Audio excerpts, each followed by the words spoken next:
좋은 시절이 된 것 같습니다. 과거에는 우리 불교를 전문으로 공부하는 스님들도 이 임재록을 대하기가 무척이나 어려웠습니다. 그런데 이제 근래 와서 모든 분야가 다 개방이 되고 또 자유스러워지고 해서 출판 문제라든지 여러 가지 정보 전달이 원활하다 보니까 책을 구하기도 쉽고 만들기도 쉽고, 그래서 또 이러한 임재록을 강설하는 이러한 그 기회까지도 우리에게 이렇게 가까이 왔습니다. 참 기쁘고 다행스러운 일이라고 생각이 듭니다. 임재록 강설을 듣겠다고 신청하신 스님들이나 우리 일반 불자님들께서 아마 임재 스님을 어느 정도는 좀 알고 계시지 않겠나 이런 생각을 합니다. 그렇지 않다면은 감히 임재록 강설이라 이것을 뭔 소린지 몰라서도 쉽게 올 수가 없는 그런 일인데, 이렇게 참 뜻밖의 많은 분들이 신청을 하시고 동참을 하셔서 아주 제가 부족한 강의지만 강의하는데 상당한 힘이 될 것 같습니다. 아무튼 많이 동참하셔서 고맙고, 하루 2시간 남짓 6시간 동안 임재 스님의 정신을 우리가 어느 정도라도 좀 이해를 해서 그것이 불교를 이해하고 또 내 개개인의 그 인생을 이해하고 또 세상을 이해해서 참으로 불교가 지향하는 바 해탈감을 누릴 수 있는 그런 기회가 돼야 되겠다 싶은 생각을 합니다. 그리고 무엇보다도 임재 스님의 가르침이라고 하는 것은 그야말로 살불살조라고 해서 부처님에게도 우리가 매달리지 않고 조사에게도 또한 매달리지 않고 오히려 부처님을 뛰어넘고 조사님을 뛰어넘는 그런 당당한 자주성으로서의 인생을 살 수 있도록 하는 그런 그 가르침이라면 우리가 거기서 또한 정말 이 좋은 세상에 걸맞는 우리 개인의 인생도 아주 당당하게 살 수 있는 그런 어떤 힌트를 임재록에서 얻는다면은 뭐 충분한 의미가 있고 보람이 있지 않겠나 이런 생각을 해봅니다. 임재 스님을 한마디로 이렇게 평합니다. 임재 이전에 임재 없고 임재 이후에 임재 없다. 그렇게 말합니다. 그 도대체 무슨 소리냐? 임재 이전에 임재 없고 임재 이후에 임재 없다. 누구나 마찬가지죠. 무비도 마찬가지입니다. 무비 이전에 무비 없고 무비 이후에 또 무비 없습니다. 그러나 임재 스님을 두고 그렇게 표현하는 것은 우리 2700년의 길고 긴 불교 역사 속에서 5,6,000년의 인류 역사 속에서 정말 인간의 당당한 그 자주성을 드날린 가르침으로서는 세상에 임재 스님 같은 이가 없다. 부처님도 거기에는 미치지 못한다. 또 어떤 선불교의 많은 조사 스님들도 거기에는 미치지 못한다 하는 그런 의미가 포함되어 있습니다. 그래서 사람을 칭찬하는데 그보다 더 뛰어난 칭찬은 없습니다. 임재 스님 이전에 임재 없고 임재 스님 이후에도 임재 없다. 오직 길고 긴 역사 속에 많고 많은 성인들이 명멸해간 그 역사 속에서 오로지 임재 스님만이 우뚝 높이 솟은 태산줄령이다, 이런 표현입니다. 사실 그렇습니다. 임재록을 제대로 이해를 하면은 불교 역사 속에서 참으로 임재 스님 같은 이가 없구나 하는 것을 알 수가 있습니다. 우선 임재 스님의 그 위상을 그 유인물 나눠드린 그 유인물을 통해서 잠깐 살펴보고 임재록에 들어가도록 하겠습니다. 우리 임재 스님 그리고 또 현재 우리가 불교를 믿으면서 이 자리에 있기까지의 그 역사적인 내력을 간단하게 살펴보면 전등계보를 우리가 이야기하지 않을 수가 없습니다. 맨 처음에 우리는 석가세존이 계셨습니다. 그리고 가섭존자, 아란존자, 상나화수 이런 식으로 쭉 불법이 대를 이어 내려오고 달마스님 28조 달마스님에 이르렀습니다.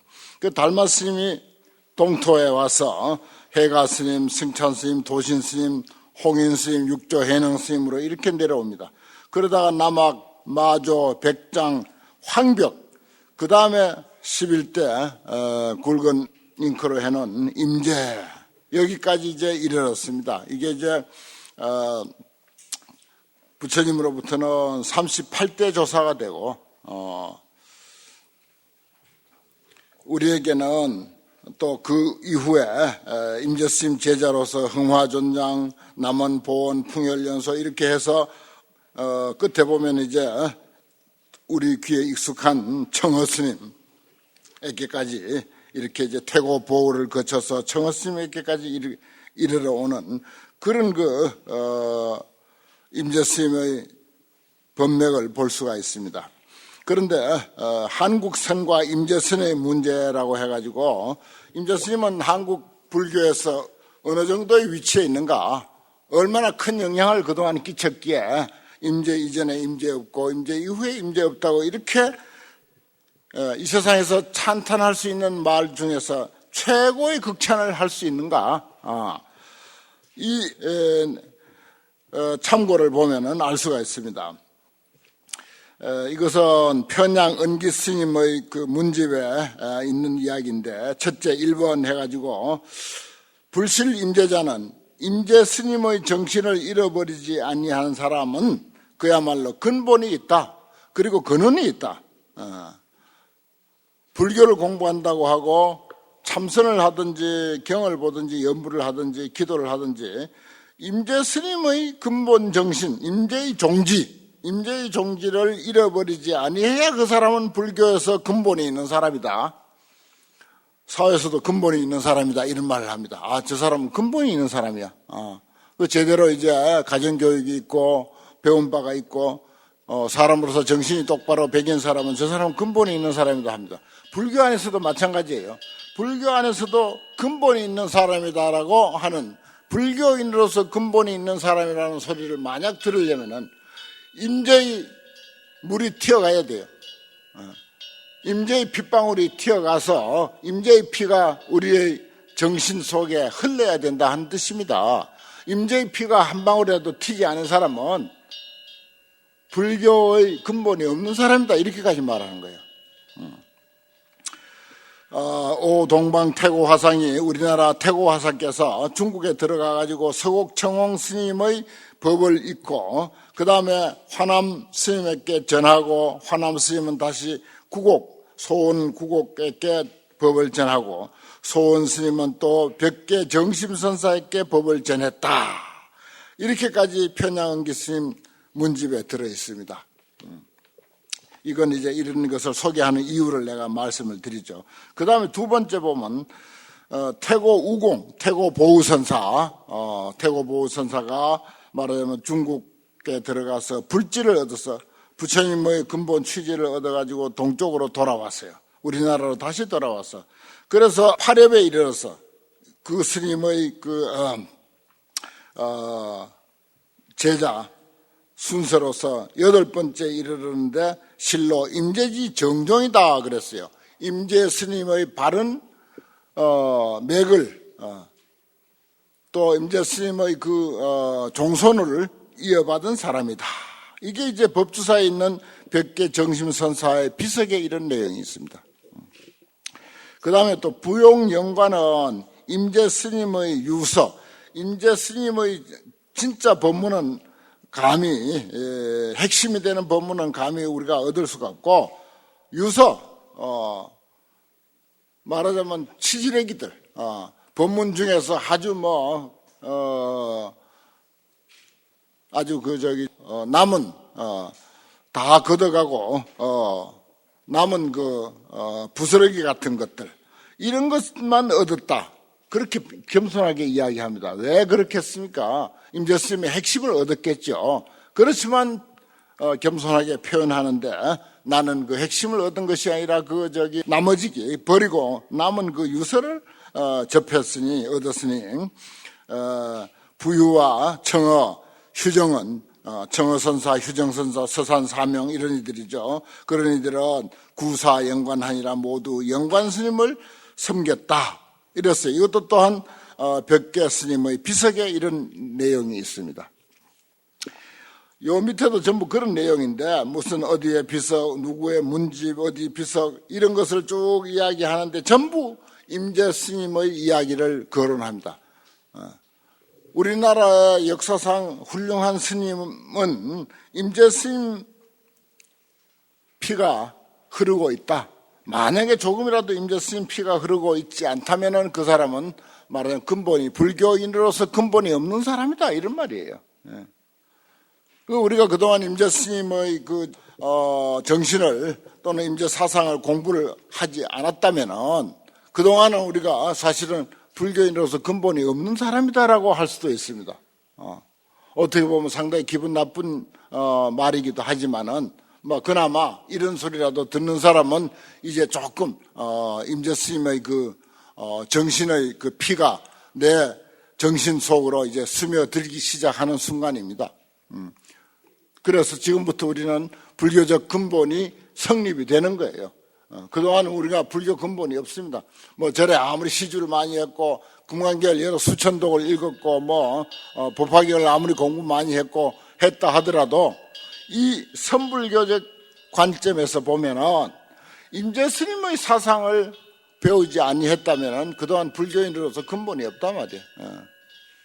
그러나 이제 이런 이야기를 듣는 것만으로도 이미 피가 우리 혈맥거를 통해서 흐르기 시작하고, 비로소 이제 임재 스님의 정신이 내려오기 시작한다, 이런 뜻입니다. 전부 그런 것을 증거로 갖다 대놨어요. 그래서 어디에 어느 큰 스님이 계셨다.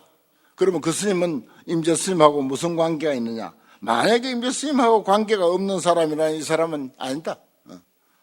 아무리 큰 스님하고 자랑해도 임재 스님의 정신을 조금이라도 이어받지 못했으면 그 사람은 큰 스님이라 할 가치가 없다, 이런 뜻이에요. 그래서 우리나라 유수한 사찰에, 역사가 있는 그런 사찰에 큰 스님들의 비가 많은데, 그 비석을 보면 전부 임재 스님의 멧대손이다, 임재 스님의 멧대손이다, 우리 스승은 임재 스님으로부터 멧대손이고 나는 그 스승의 제자다, 이런 식으로 전부 임재 스님 앞으로 줄을 섭니다. 소위 요즘 표현으로 하면 전부 임재 스님 앞으로 줄을 대요. 그래서 임재 스님과 줄이 닿지 아니한 불교인은 불교인이라 할 것도 없단 말이야. 이렇게까지 표현하고 있어요. 놀랍죠. 여러분들은 이 임재록 짧은 6시간이지만은 임재록과 관계를 맺는 이 순간이 어찌 보면 불교인으로서 아주 뭐라고 할까, 정말 획기적인 그런 시간이 되고 어떤 새로운 출발을 하는 그런 시간이 될 수가 있습니다. 그리고 진정한 불교가 무엇인가, 이렇게까지 찬탄에 맞지 않는 임재 스님이 본 불교라고 하는 것은 진정 무엇인가? 그동안 우리가 알고 있었던 불교하고 전혀 달라요. 완전히 내려놓아야 됩니다. 정말 새롭게 알아야 될 그런 불교입니다. 그러나 정말 불교의 안목이 있었던 과거 조사 스님들은 한결같이 임재 스님이야말로 진정 불교를 제대로 아는 사람이고, 나는 그 불교를 배워서 나도 불교인으로서 근본이 있는 사람이다, 이렇게 당당하게 이야기하고 있어요. 그러니까 정말 이 시간 동참을 정말 잘 하신 그런 입장이 되겠습니다. 임재 스님의 역사적인 그런 이야기는 무슨 사전이나 다른 것을 통해서 충분히 알 수가 있습니다. 그런데 임재 스님의 그 스승 황벽 스님이 있는데, 그 황벽 스님이 임재 스님의 그 곧 이제 책에도 나옵니다만은, 그 황벽 스님께서 임재 스님에게 가르친 것이나 그 외에 다른 스님에게 가르친 것이나, 말하자면 우리가 그 먼저 하나의 그 열쇠를 여기서 하나씩 갖게 된다면은, 이런 열쇠를 나눠드리면은 이 임재록이라고 하는, 임재 스님의 불교 정신이라고 하는 이것을 여는 좋은 열쇠가 되지 않겠나, 이 생각을 합니다. 그래서 이것은 이제 열쇠를 지금부터 하나씩 나눠드리는데, 그 열쇠로서 임재 스님의 가르침을 여는 거예요. 임재 스님의 가르침을 여는 이 일은 말하자면 불교의 진수를 여는 일이고, 진정한 불교가 무엇인가를 열고 그 창고 속에 들어가서 한껏 우리가 보물을 채취해 갈 수 있는 그런 길이 되겠습니다. 이 이야기는 뭐 잘 아시는 분도 계시겠습니다만은, 이런 이야기입니다. 이건 이제 그 황벽 선사가 배상국이라고 하는, 상국벼슬을 하는 배휴라고 하는 아주 불교 역사에서 뛰어난 그런 거사분인데, 그분을 깨닫게 한 사건입니다.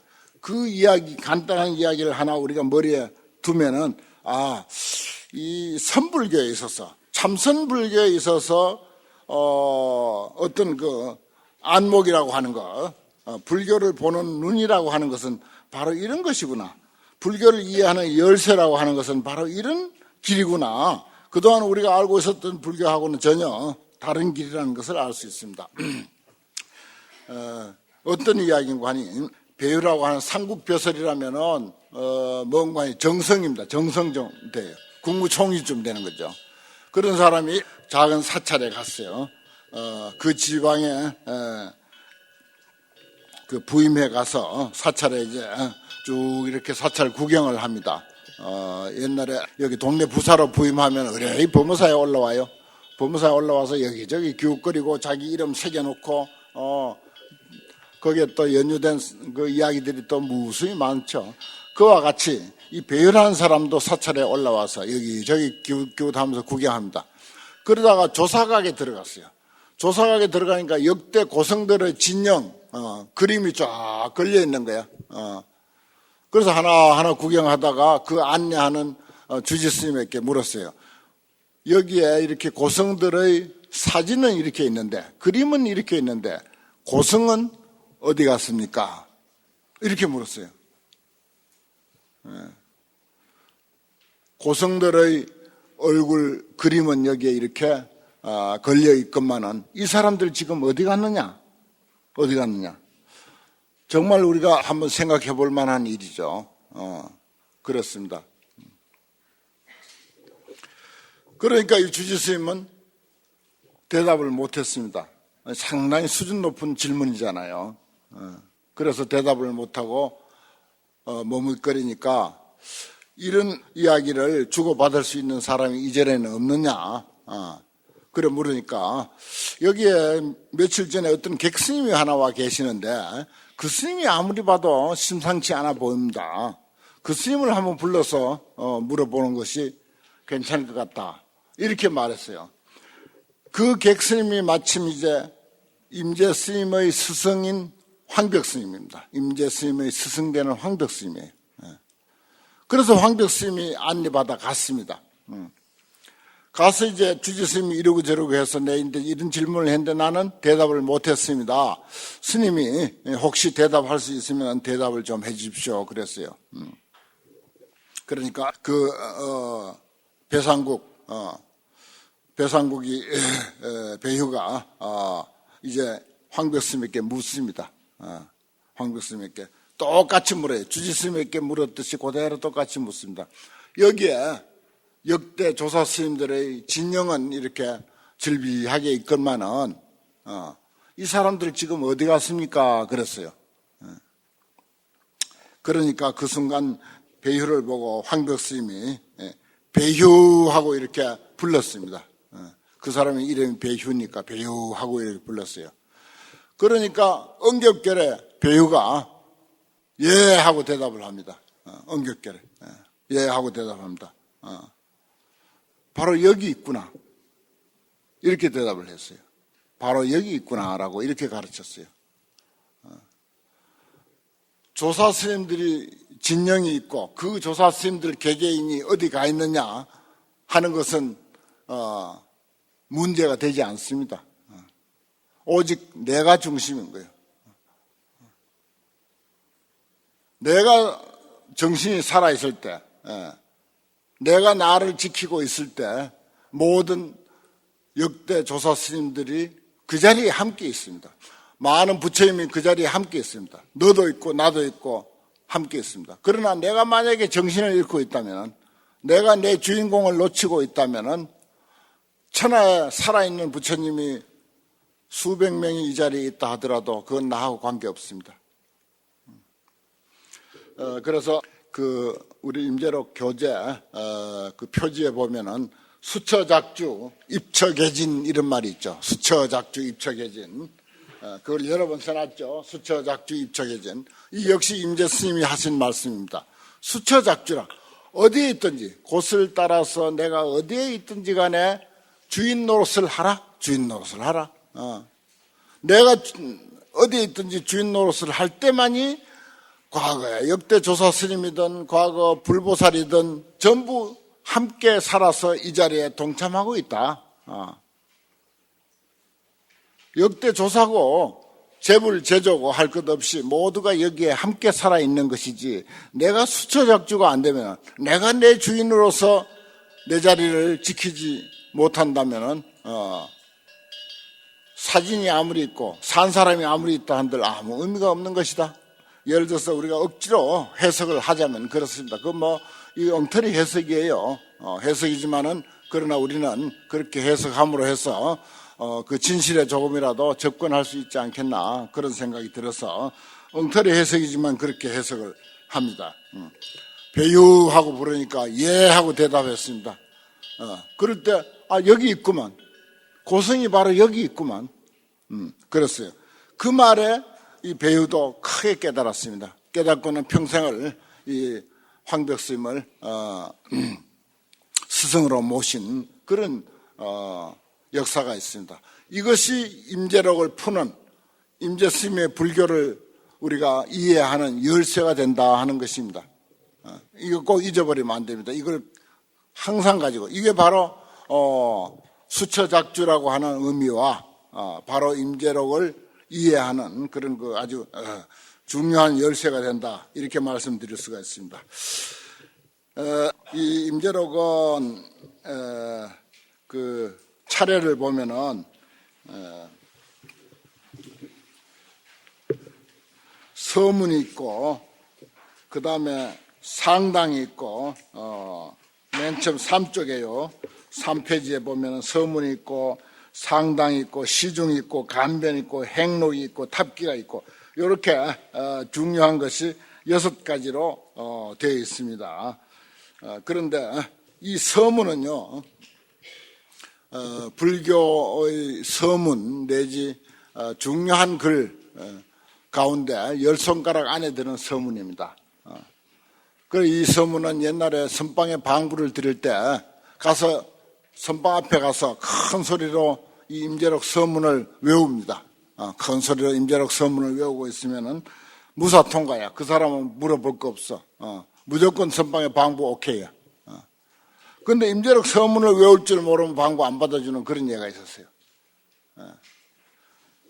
황벽산두에 정조 통과하고 대우 역하에 방해 주권이 이르다 하는 이걸 촥 가서 뭐 객스님이 와서 선방에 방부 드리려고 합니다. 이 말이 아니야. 그런 군더더기가 어딨어. 그냥 황벽, 산대, 정조, 통방하고 대우, 역하에, 방해, 주권이로다 이렇게 그냥 임자록 서문을 쫙 그 문 앞에서 큰 소리로 외우면은 야 이거 공부하는 사람이 하나 왔구나. 이 사람 정말 공부인이 왔구나. 이렇게 하고 그냥 무조건 받아줬던 그런 그 참 아름다운 풍속이 선방에는 전해졌습니다. 얼마나 근사합니까? 신분이 뭐냐, 어디서 왔느냐, 누구 상자냐, 뭐 나이는 몇 살이냐, 본사가 어딨냐, 이거 정말 그건 뭐 저기 학인들이나 하는 일이지 선방에서는 차원이 다릅니다. 그렇게 차원이 달라요. 그런데 이 서문을 살펴보면은 요 임재록 전체에 대한 내용을 아주 압축해가지고 서문에다가 이렇게 모아놨는데 천하의 명문으로 소문나 있습니다. 이거 어지간하면 이거 외우세요. 외우면 아주 참 외울 가치가 있는 내용입니다. 그런데 이제 서문을 낱낱이 해석할 겨를은 없고 그 다음에 이제 넘겨서 서문을 넘기고 10페이지 보겠습니다.